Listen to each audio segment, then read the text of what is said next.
Good morning and welcome to the National Museum of the United States Air Force. I'm David Thomas. Let me set the stage for you this morning as to why we are here. The National Museum of the Mighty 8th Air Force in Pooler, Georgia, is donating the Memphis Belle Pilot's Control Panel to the National Museum of the United States Air Force. As president and chairman of the Boeing Airplane Company during the 1930s, Claremont Egbert played a leading role in the development of the B-17. Upon his retirement in 1966, Boeing presented him with the pilot's control panel from the Memphis Belle. Later, Egbert's widow, Evelyn, gave this panel to family friend and 8th Army Air Force veteran, Lowell Williamson. Evelyn was good friends with Lowell Williamson's wife, Dorothy McGuire. Williamson donated it to the National Museum of the Mighty 8th Air Force in 2009, along with the Memphis Belle crew photo and autographs of pilot Robert Morgan, co-pilot Jim Vernisi, radio operator Bob Hansen, and right waist gunner Tony Nastel. In 2013, the panel was loaned to and placed on display at the North Carolina History Museum in Raleigh, Robert Morgan's hometown, where it remained on display until recently. Today we are gathered here at the B-17F Flying Fortress, Memphis Belle, to reunite aircraft with that original pilot control panel. We have many distinguished guests with us today. We would like to recognize and welcome all of our guests from the Memphis Belle Memorial Association and the National Museum of the Mighty 8th Air Force. Two members present specifically today are Dr. Harry Friedman and Mr. Henry Skipper. At this time, I would like to recognize our featured speakers that you see seated before you today. Describing the importance of the Memphis Belle from the National Museum of the United States Air Force, our program manager for the Memphis Belle project and curator, Mr. Jeff Duford. Speaking to us about the pilot's control panel and making the presentation, Mr. Henry Skipper from the National Museum of the Mighty 8th Air Force, and the Deputy Director and Senior Curator of the National Museum of the Air Force, Ms. Krista Strider, on your far left. At this time, I would like to bring to the podium Jeff Duford to speak about the Memphis Belle.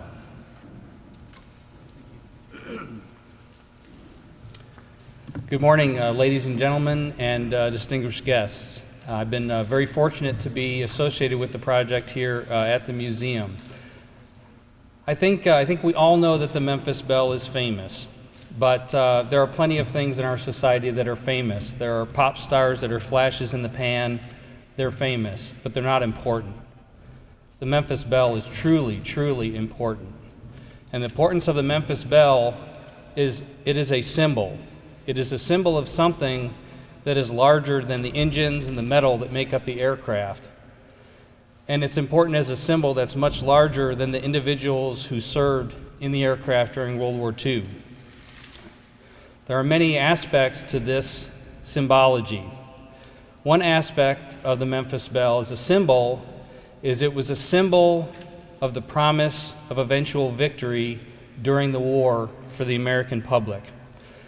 Amazingly, the day before the Allies landed in North Africa, our first land offense in Europe and the Mediterranean, the Memphis Belle crew flew their first mission. And incredibly, within 4 days of the Belle finishing their 25th mission, the German and the Italian army surrendered in North Africa. So when the Belle crew began their tour, the promise of victory was not guaranteed. But when they finished and they came home triumphantly for the war bond tour in 1943, the American public was seeing the tide turning. And this aircraft and that crew were part of helping turn that tide. Another part of the Memphis Belle's importance as a symbol is to the United States Air Force. The United States Air Force became a separate service in 1947 with the idea that air power can be decisive. An important part of the decisiveness of air power is this idea that air power can go behind enemy lines and strike at the enemy's production centers, preventing them from prosecuting war. The first time that American air power ever tried to do this was in Europe in World War II, and in fact, the Memphis Belle and its crew was part of this then grand experiment, which ultimately was successful. So to the U.S. Air Force, the Memphis Belle is a symbol of its independence and the very premise of air power. And lastly, and I think most importantly, the Memphis Belle remains an everlasting symbol of those thousands of airmen who served in Europe and the Mediterranean, and the 30,000 who did not come back.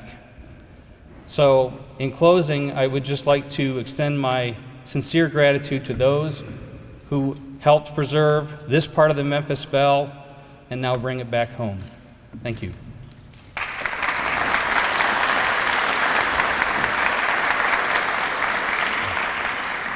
Thank you, Jeff. Next, I will ask Henry Skipper to come up, give us some more history of the pilot's control panel, and then make the official presentation. Thank you, Dave.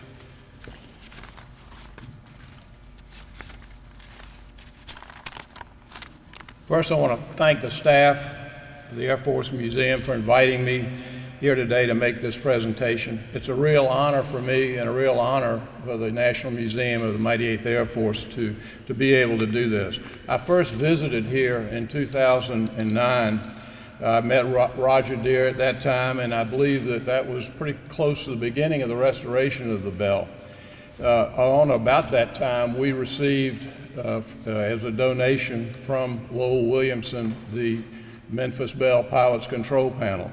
I never had a doubt that panel belonged on this airplane, and we had no intention of keeping that panel at our museum. A historic artifact like that and a great airplane like that belong together. We did have it on display for a while. We also, as he pointed out, loaned it to the Museum of History, North Carolina Museum of History, so that they could complete their exhibit on Bob Morgan and some other great North Carolinians in aviation. I want to give you a little history of the panel as I know it, and I tell you, it's a miracle, frankly, that panel is here today, because if it had fallen into the wrong hands, it would never have been here, and no one would have ever been able to find it. I don't think anyone knows how the panel was removed from the Memphis Belle when it was located in Memphis.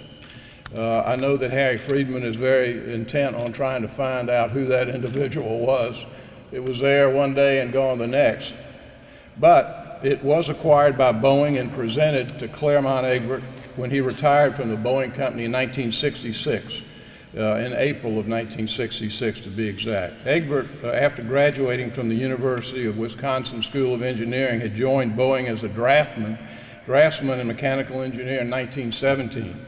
In only 9 years, he became a company vice president and general manager, and 7 years later, he became Boeing's president. In 1934, he also was acting chairman of the board of Boeing. He was officially named board chairman in 1939, and then again in 1944, he reassumed the duties of chief executive officer for 1 year. Egbert then again returned to the chairmanship. Under his direction, the Boeing Airplane Company began building larger and larger airplanes, including the B-17 Flying Fortress, and he is known as the father of the Flying Fortress. In the early 70s, Egbert and his wife Evelyn met Lowell Williamson and his wife, Dorothy McGuire Williamson, as both families worked on philanthropic projects together. Evelyn was born in London, and she was the youngest of 6 children. Her family moved from Canada, where Evelyn was educated, and after business school, she moved to Seattle, where she was introduced to Claremont. It was love at first sight, and they married shortly after that. Lowell's wife, Dorothy McGuire Williamson, along with her sisters, Christine and Phyllis, performed as the McGuire sisters, earning 6 gold records, including the 1954 hit Sincerely and the 1957 hit Sugar Time. During World War II, Williamson flew as a radio operator and gunner on a B-17 in the 8th Air Force and was shot down and became a POW. It's an amazing story, frankly, that when he received the panel when Lowell Williamson received the panel from Egbert, he assured her that he would not sell it, but instead find a home for it in a museum. During the time he owned it, interestingly enough, he actually had that panel embedded in a cocktail table. And I have a picture of that somewhere that I wanted to show you. Can you imagine the control panel of the Memphis Belle in a cocktail table with glasses of whiskey sitting on top of it? That's exactly what happened. And when we got the panel at our museum, it was still in that table. I'm not sure where that table is now. I think we may have discarded it, but we did take it out. And that was in 2009 when he donated that panel to us. So here it is today, having, as they say, come full circle. In combat in World War II, returned to the U.S., removed from the plane, given to Boeing, presented to the chairman, given to his friend, donated to the Mighty 8th Air Force Museum, and finally donated to this museum and back on the airplane where it belongs. So it's our great pleasure to have made this possible. It's our great honor, and those are my comments. Thank you very much.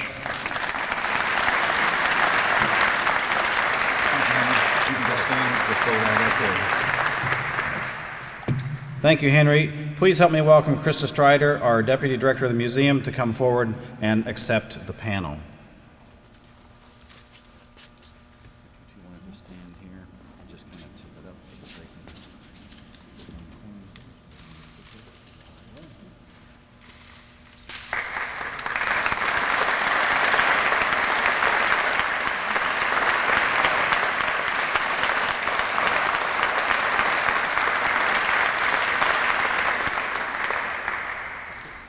Picture too of us holding it with Harry. Yes, Harry. Harry, come on up. You can make it. Yeah, I'll make it. For this, I'll make it. Stand right there with me.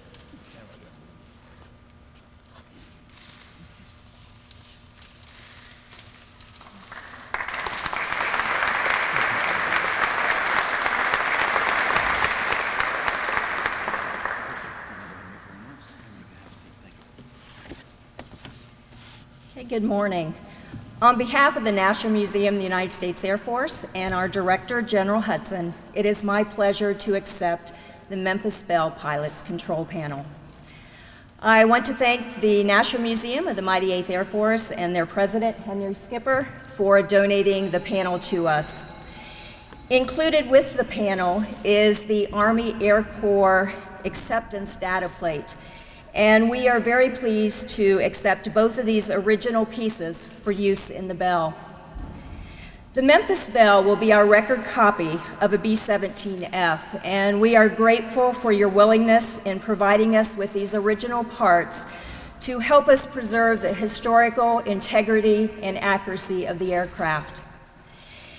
It's very fitting that we are having this ceremony in the restoration hangar today, where the Memphis Belle has been housed since 2005 as she undergoes a full and complete restoration. I also want to recognize and thank those members of the Memphis Belle Memorial Association who are with us today. And thank you for starting the process to preserve her, for your cooperation in bringing her to the National Museum, and for your continued financial contributions to the Air Force Museum Foundation in helping to support the restoration of the Belle.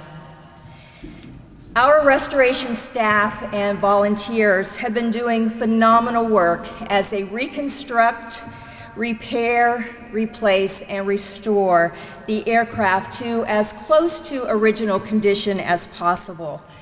They're going to painstaking efforts in detail to preserve the historical accuracy of the airframe. When completed, the iconic Memphis Belle will not only be a tribute to a specific aircraft and crew, but to all the 8th Air Force bomber crews and so many others who have been associated with the B-17 during World War II. The museum is currently planning an exhibit in our World War II gallery to showcase the proud history of the Memphis Belle to our country and to our Air Force. And I'm very excited to be able to announce that the official rollout of the Memphis Belle is scheduled to occur in May 2018. This will coincide with the 75th anniversary of her 25th mission. We're looking forward to the completion of the restoration and being able to present the Memphis Belle and her story to the American public. Thank you again to the National Museum of the Mighty 8th Air Force for donating these items today. By doing so, you honor all those associated with the Memphis Belle legacy. Thank you all for being here this morning, and I hope you will return in May of 2018 for the grand opening of the Memphis Belle exhibit. Thank you.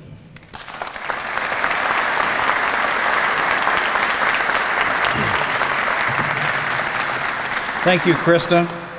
At this time, I'm going to ask Roger Deere, our chief of our museum's restoration division, who will now come forward and install the pilot's control panel into the frame, which will be installed into the Memphis Belle later in the restoration process. Those of you that wish to come up close, if you can get up without blocking our folks in the seats.